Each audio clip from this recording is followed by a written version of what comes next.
Hello, hello. What's going on, professionals? Jonathan Sinelli here. Today I'm excited. I want to talk about something real, raw, authentic, and it might not get talked about. The emotion of anger. You ever ask yourself, why am I so angry? What's really going on here? I know I do. I know that oftentimes I bubble over and I say things that maybe I'd like to take back, maybe I'd like to reframe. And at the end of this conversation, I want to illuminate what's actually happening with the emotion of anger, and I want to share a story that I hope that resonates for you and in the event that you can learn something from it. So that you may or may not make the same mistakes that I have, that others have, that others before me have, and others after me will have. So here's the thing, like we oftentimes get angry, and you know what anger is? Anger is this emotion. It's this monster that erupts and makes me feel like rah, rah, rah. I just want to. I want you to hear me. I want you to see me. I want you to understand me. And I want you to listen to my point. And I'm this big, angry guy jumping out. And below all that, I'm sort of doing this rocking back and forth because I'm not necessarily connected to truly what's happening. I'm not truly taking a temperature reading on what's going on around me. Because here's the thing. Beneath the emotion of anger is sadness. And so take that in for a second. Beneath anger is actually sadness. So ask yourself, in those moments, it takes awareness to say, what am I really sad about here? And so we think about this, and I want to use the movie, I think it was called Men in Black with Will Smith, and there was all these sort of aliens that were super angry, and all they really wanted to do, they were sad because they wanted to go home. Or because they were looking for their child, or you name the movie. But beneath that anger that exhibits into our real world is sadness. So when you're angry, it takes a conscious awareness to say, what's really going on here? What is it that's really bothering me? What am I sad about? And then break the narrative, flip the script, and say, so what?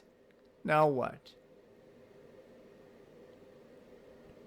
Beneath anger is the emotion of sadness. And that oftentimes leads to connection or disconnection from the scenario. So here's a little story. I want that to land for you. Real story. Little girl Cassandra, 6 years old. And we're getting ready to go to mini golf. And I really want to do mini golf. I'm really excited to go. Been looking forward to it. And all of a sudden, she decides, I'm not going. And she throws herself in a spot and said, I'm not going. I don't want to go.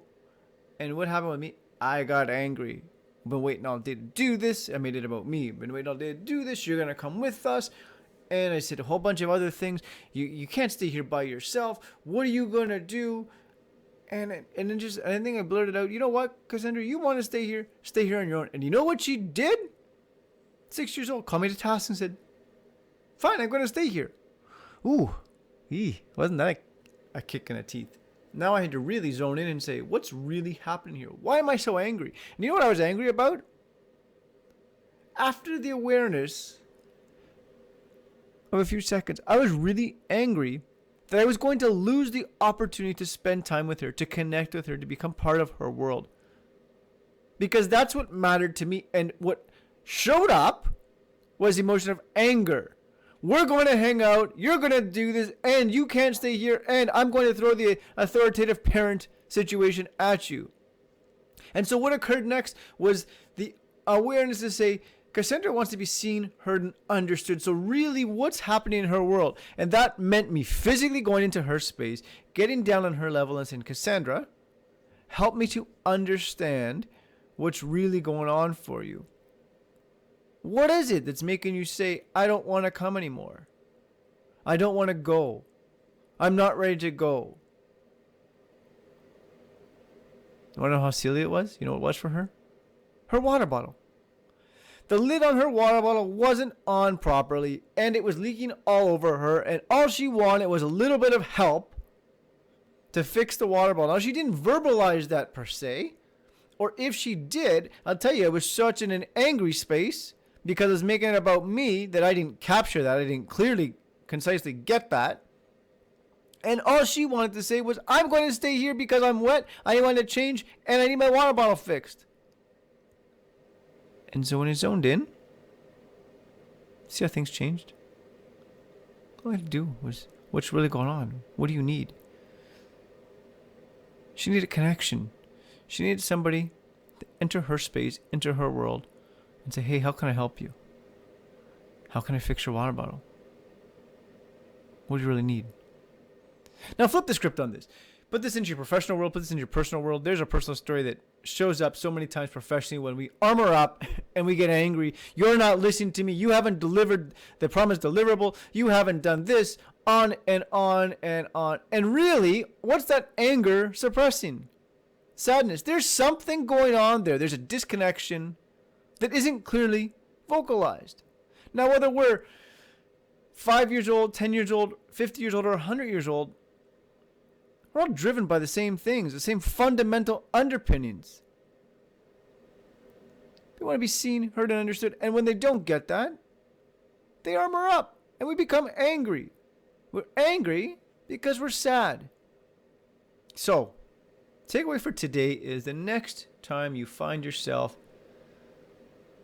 tremendously irritated, bubbling over, take a true temperature reading, check in with yourself and say, what's really going on here?